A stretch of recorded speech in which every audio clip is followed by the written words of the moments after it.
সুপ্রভাত বন্ধুরা, সময় এখন 7:58। সকাল সকালই চলে এসেছি 9:10-এর বন্দে ভারত ধরতে, যেটা আমাদের বারাণসী থেকে নিয়ে যাবে অযোধ্যা জাংশন। ট্রেন দিয়ে দিয়েছে অলরেডি 7 নম্বর প্ল্যাটফর্ম থেকে। যেদিন এসেছিলাম সেদিনকে তো বিশাল ভিড় ভাড়, কাই ক্যাচারির মধ্যে অত দেখাতে পারিনি। This is a huge station, 9খানা মোট প্ল্যাটফর্ম আছে। আর ওই সময় দিয়েছিল 8 নম্বরে আমাদের ট্রেনটা বোধহয় এসেছিলো, আর এইটা এসছে 7 নম্বরে। আর দেখুন একবার পুরো স্টেশনের পরিসরটি। এখানে মোটামুটি অতটাও সমস্যা হবে না, বয়স্ক যারা, লিফট এবং এসকেলেটার দুই আছে প্রতিটা প্ল্যাটফর্মে, তো সেই সুবিধাটা এখানে একটা বিশাল বড় ব্যাপার। তো বন্ধুরা, এই যে 9:10-এর বারাণসী জাংশন মিরাট জাংশন বন্দে ভারত ছেড়ে দিয়েছে। আমরা নামবো ঠিক এর পরের স্টেশনটাতেই, দ্যাট ইজ অযোধ্যা জাংশন। এইটা কভার করতে লাগবে 2.5 ঘন্টা, মানে 2.5 ঘন্টার টানা এখন ট্রেন। নমস্কার বন্ধুরা, আরবেন্স ট্রাভেলগের বেনারস অযোধ্যা ট্রিপের 6ষ্ঠ পর্বে আপনাদের স্বাগত। আমাদের ট্রেন তো ছেড়ে দিয়েছে এবং আশা করছি সঠিক সময়েই নির্বিঘ্নে গন্তব্যে পৌঁছে যাব। আর এই যাত্রায় আপনাদের শোনাবো আমাদের বেনারস ঘোরার অভিজ্ঞতা। দেখতে থাকুন। আজকে আমি জানলার ধারে বসি, যার মিমিকে সাইডে পাঠিয়ে দিয়েছি। কি রে, হ্যাঁ, ও আসল শো তো সামনে চলছে, যাকে ও এমনিতে জানলাতে বসে কিছু দেখেও না। ওই যে বাবা মা এইদিকে, আর মেঘার বাবা মার পড়েছে C4-এতে, পরেরটাতে। বন্দে ভারতে চাপা হয় শুধু এই কারণ, এই যে খবরের কাগজটা দেয়, এইটা কি কাজে আসে জানেন? আমাদের জন্য খুব খুব ইম্পর্টেন্ট এই বন্দে ভারতের কাগজ। কারণ হচ্ছে আমরা বাড়িতে কাগজ নিই না, কিন্তু বাড়িতে চিমনি আছে, তো সেই চিমনি পরিষ্কারের জন্য প্রচুর কাগজের প্রয়োজন হয়। তো বেসিক্যালি প্রতিবার বন্দে ভারত, আমাদের ব্লগ যদি দেখে থাকেন, কোনো না কোনো বন্দে ভারত ট্রিপ আমরা অবশ্যই থাকে, এই কাগজগুলোই কাজে আসে। এবছরে আর কোনো বন্দে ভারত ট্রিপ নেই, তাই আর কাগজ পাবো না, এটাকে যত্ন করে রাখতে হবে। না, আছে, আগেরগুলো এখনো আছে। টাইমস অফ ইন্ডিয়াটা, ওই জন্য বললাম যে হিন্দি কেন, হিন্দিতে বেশি কাগজ থাকে না, যে কারণে দোকানদারেরা প্রচুর দেখবেন আনন্দবাজার পত্রিকা নেয়, কারণ ওখানে কাগজ বেশি হয়, ঠোঙা বেশি হয়। এখন 2.5 ঘন্টার মধ্যে ব্রেকফাস্ট তো দেবেই, আর জলের বোতল এখানেও 1 লিটার। দেখি এবার যখন ব্রেকফাস্ট দেবে তখন আবার দেখাবো। বন্ধুরা, এখন যে স্টেশনটা পাস করছে বন্দে ভারত, সেটার নাম হচ্ছে জৌনপুর। জৌনপুর মানে শরৎ শুক্লার জৌনপুর বা রতিকান্ত শুক্লার জৌনপুর। যারা মির্জাপুর দেখেছেন তারা নিশ্চয়ই চিনবেন। এনিওয়েজ, তো এই জৌনপুরে ক্রস করার আগেই ব্রেকফাস্ট দিয়ে গেছে। এই হলো আপনার ব্রেকফাস্ট। এবার একে একে আনবক্সিং করে দেখি কি কি আছে এর মধ্যে। বলো। হ্যাঁ, কার্ড, কাপকেকস, এটা চাই মিক্স এন্ড উইথ বিস্কিট। হ্যাঁ, এটার মধ্যে আছে এই যে দুটো ভেজিটেবল চপ, হ্যাঁ। এটাতে আছে উপমা।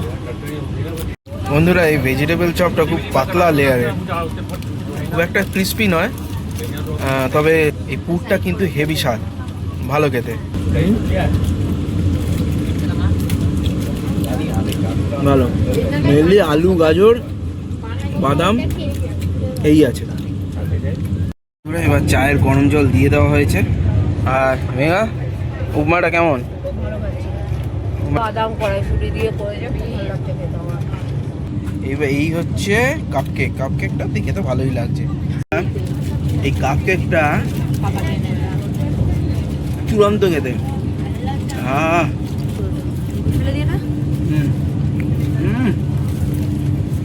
এই হচ্ছে মশলা চায় মিক্সটা।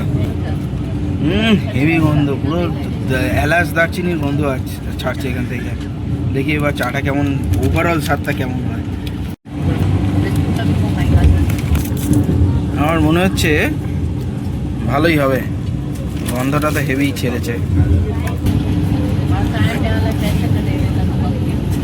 ওরে বাবা, সত্যিকারের মশলা চায়।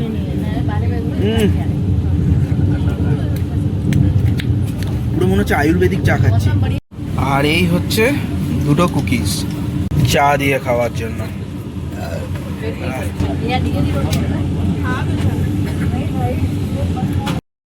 আমি ফার্স্ট টাইম আমি কোনো জায়গায় ভেজ অপশন চুজ করেছিলাম, কারণ প্রতিবারই এই নন ভেজেতে একই জিনিস, সেই নুন ছাড়া ডবল ডিমের অমলেট, ফ্রেঞ্চ ফ্রাই আর সেদ্ধ কড়াইশুটি, যেটা ঠান্ডা হয়ে খুবই খারাপ অবস্থা হয়ে যায়, মানে ফ্রেঞ্চ ফ্রাইটা নেতিয়ে একসাকাণ্ড হয়ে যায়। এই যে খেলাম ভেজটা, প্রথম কথা ভেজ কাটলেট যেটা দিয়েছিল সেটা বেশ ভালো লাগলো আমার, আর উপমাটাও ওয়াজ অলসো গুড। আমি সাজেস্ট করবো ভাই, অত বাঙালি বলেই যে ননভেজ খেতে হবে, ওই যে একটা চলছে না কলকাতায় এখন, ননভেজ ছাড়া বাঙালি বাঁচে না, মাছে ভাতে বাঙালি, ওই সব ক্যালানে কার্তিক মার্কা কথাবার্তা আমার একদম বেকারই লাগে যাকে। হ্যাঁ, ওই সব কথা না শুনে আরামসে ভেজ বুক করুন, অনেক ভালো ভেজটা আমার মতে।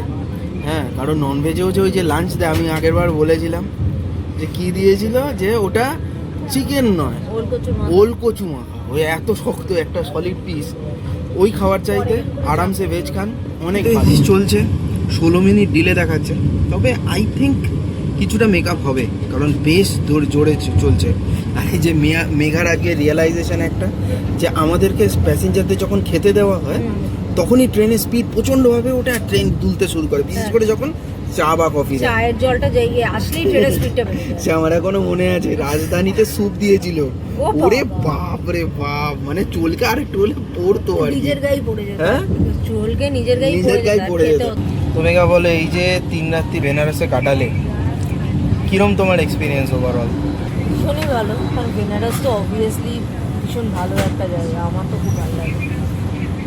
প্রবলেম যদি কিছু হয় সেটা হচ্ছে মানে ওখানকার কি বলবো, ক্যাওস বলবো না ট্রাফিক বলবো জানি না, মানে এত হর্নের আওয়াজ বোধহয় আমি কয়েক বছর পর শুনলাম, একসাথে সবাই বাজিয়ে যাচ্ছে, মানে কে কাকে বাজিয়ে কোথায় পাঠাতে চাইছে আমি জানি না।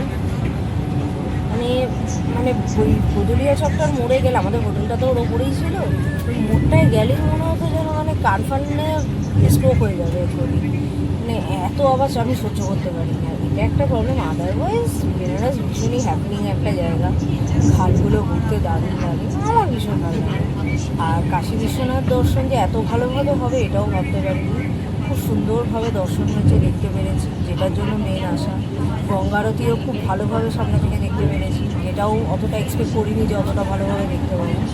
ওভারঅল এক্সপিরিয়েন্স ভালো, ট্রাফিক আর ওই অত আওয়াজ যদি ইগনোর করি তাহলে ওভারঅল এক্সপিরিয়েন্স ভীষণ ভালো।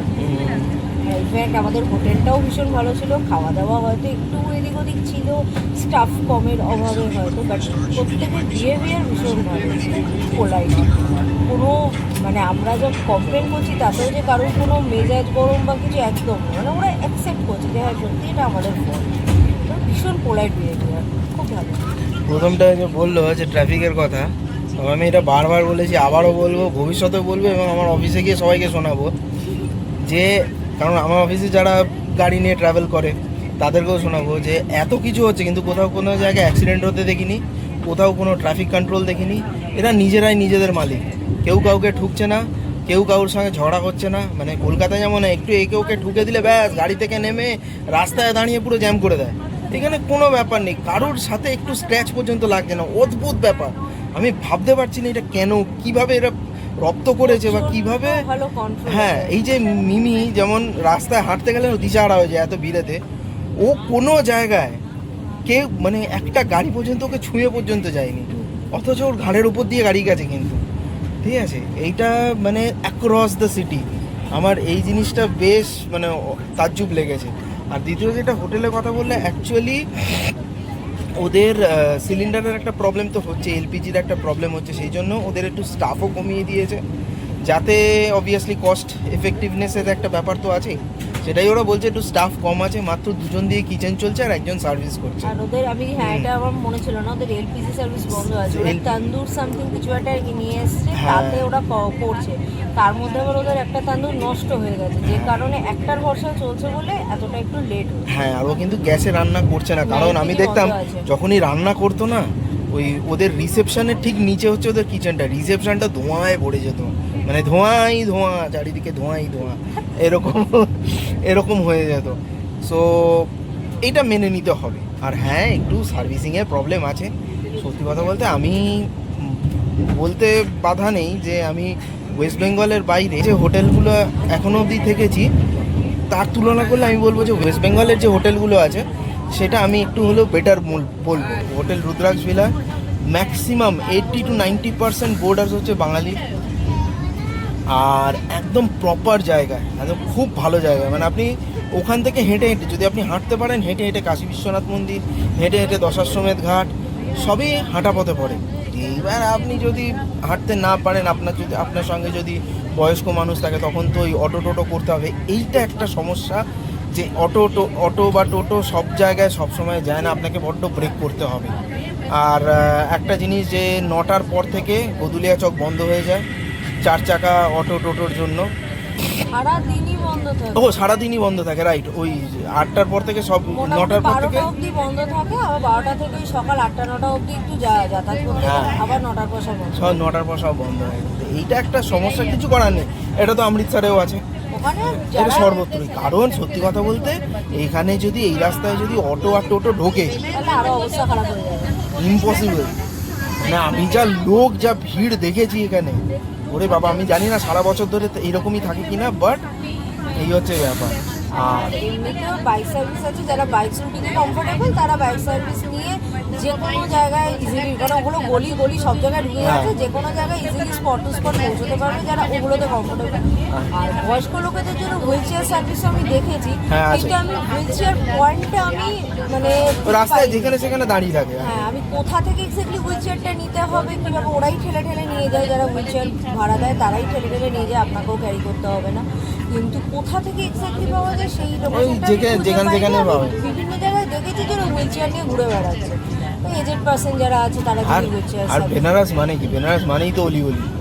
আমাদের নর্থ কলকাতা, সাবেকি বড় বাজার, বাগ বাজার, এটা যেরকম হয়, বেনারসও তাই। অলি গলির মধ্যে যে কি কি আছে, ওরে বাপ রে বাপ, যতক্ষণ না ঢুকবেন বুঝতে বোঝা পারবেন। যাবে না। মানে সারা পৃথিবী আছে কিন্তু ওই গলি গলির মধ্যে, আর প্রচণ্ড ঐতিহাসিক সবকটা, কিন্তু নিজে নিজের ইতিহাস আছে। আমরা অত ঘুরিনি, অত ঘাটিনি, অত এক্সপ্লোর করিনি বলে জানি না, বাট কথায় বলে যে বেনারসের অলিতে গলিতে ইতিহাস আছে। হ্যাঁ, এটা একদম সত্যি ঘটনা। আর আপনি যদি ওই অলিগলিতে ঢোকেন, যেমন আমরা অমৃতসরে ভুল করে একদিন ওইরকম গলির মধ্যে দিয়ে টোটো করে এসেছিলাম, সেদিনকেই বুঝতে পেরেছিলাম যে অমৃতসর কত পুরনো। সিমিলারলি বেনারসে কত পুরনো, ওই ভেতরকার ওই বাড়ি টাড়িগুলো দেখতে পেলে আপনি বুঝতে পারবেন। এইটা কিন্তু একটা উপলব্ধির ব্যাপার। সো হ্যাঁ, সঙ্গে বয়স্ক থাকলে তো একটা মানে অটো বা টোটোর একটা প্রয়োজন পড়ে, রিক্সার প্রয়োজন পড়ে, বাট যদি আপনি হাঁটতে পারেন বেনারসে, প্লিজ কোনো যানবাহনে সাহায্য নেবেন না, হেঁটে ঘুরুন। এর থেকে ভালো জিনিস আর কিছু হয় না। আর একটা দিন রাখুন হাতে। স্পট তো অবভিয়াসলি যাবেন, কাশী বিশ্বনাথে পুজো দেবেন, তারপর বিভিন্ন ঘাট ঘুরবেন, ঘাটে আরতি দেখবেন, কিন্তু একটা দিন শুধু রাখবেন বেনারস হাঁটার জন্য। যেমন আমাদের সারনাথ যাওয়ার প্ল্যান ছিল, বাট ফর XYZ রিজন সারনাথটা যাওয়া হয়নি। সেদিনকে আমরা সত্যি কথা বলতে এই বেনারসের অলি গলি ঘুরেছিলাম, এবং এত ভালো লেগেছিল আমার সারনাথ না যাওয়াটা, I can ignore, it was that good.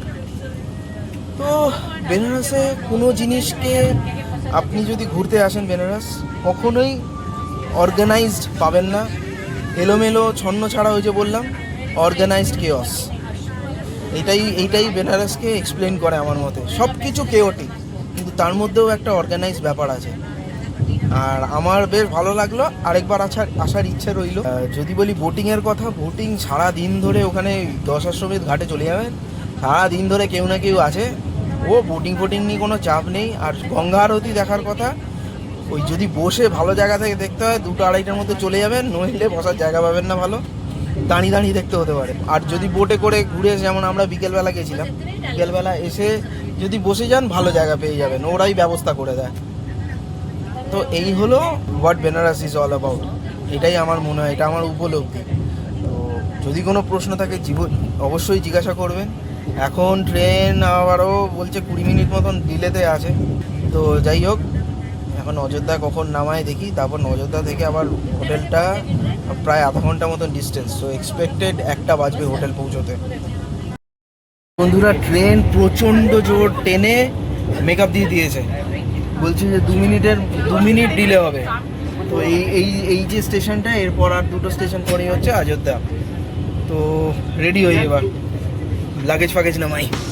তো বন্ধুরা, অবশ্যই কমেন্টস করে জানান কেমন লাগলো আমাদের বন্দে ভারত যাত্রা ও বেনারসের উপাখ্যান। এখন আমরা অযোধ্যা জাংশনে ঠিক সময়ের মধ্যেই নেমে গেছি, আর পরের পর্বে থাকছে অযোধ্যায় আমাদের 2 রাত্রিরের আস্তানা শ্রীরাম হোটেলের ফুল রুম ও রেস্টুরেন্ট রিভিউ। সুতরাং সঙ্গে থাকুন।